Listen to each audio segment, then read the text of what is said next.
नमस्कार, कैसे हैं आप लोग? बढ़िया जी। कैसी चल रही मैथ? ठीक ही चल रही है। चलिए बढ़िया है। कहाँ तक के क्वेश्चन करवा दिए थे आपके लिए? रेखाखंड की परिभाषा तक हो गया था। ठीक, अगली परिभाषा क्या है? वृत्त की त्रिज्या। वृत्त की त्रिज्या कौन सा नंबर? ये 4th नंबर।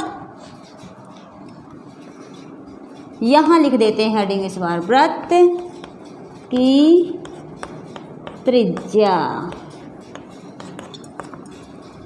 इसकी परिभाषा बहुत इजी तरीके से बताएंगे, आपको समझ में आएगा। परिभाषा और एग्जाम्पल दोनों, है ना।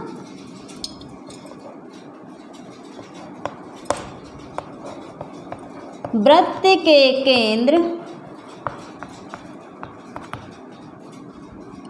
से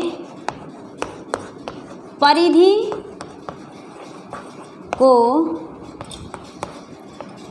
मिलाने वाली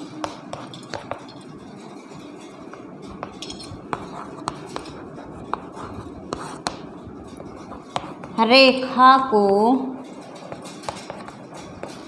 वृत्त की त्रिज्या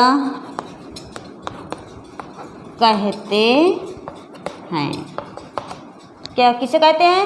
वृत्त के केंद्र। वृत्त का केंद्र आप लोगों को समझ में आ रहा है कहाँ पे होता है?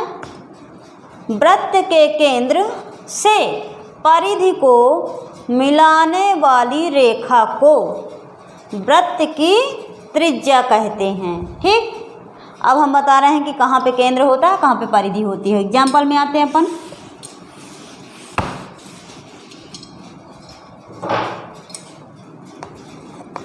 एग्जाम्पल में आइए।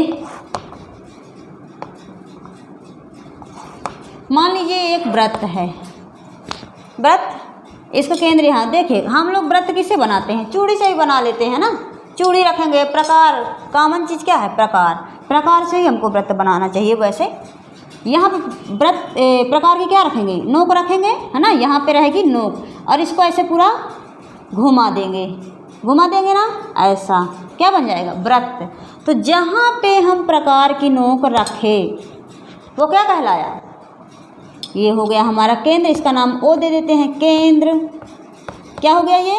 केंद्र। ये है हमारा केंद्र।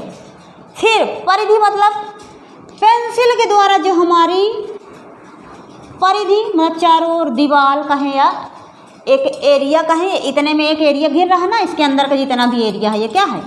वृत्त की परिधि द्वारा घेरा गया है क्षेत्र, है ना। तो केंद्र को परिधि से मिलाने वाली रेखा, है ना। केंद्र ये है हमारा परिधि। परिधि मतलब जहाँ से हमारी पेंसिल गई हुई है वो क्या कहलाएगी? ये परिधि है पूरी। ये चारों तरफ घूमी हुई जो लाइन है हमारी क्या है? परिधि है। तो वृत्त के केंद्र, समझ में आ रहा? केंद्र ये है, परिधि ये है। परिधि लिख देती हूँ, परिधि। बिल्कुल आपको समझ में आ रहा होगा। वृत्त के केंद्र से परिधि को मिलाने वाली रेखा क्या कहलाती है?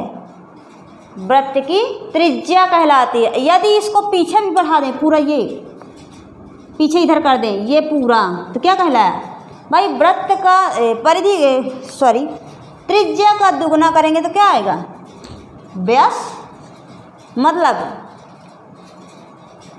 केंद्र से होकर जाने वाली रेखा, केंद्र से होकर जाने लगी पूरा आर पार, है ना। तो ये क्या कहलाएगी? ये कहलाएगी पूरी व्यास। लेकिन इसका आधा करेंगे, हमको त्रिज्या की परिभाषा देनी, तो ये इतनी हमारी क्या कहलाएगी? त्रिज्या। इसका नाम ओपी कर देते हैं। यहाँ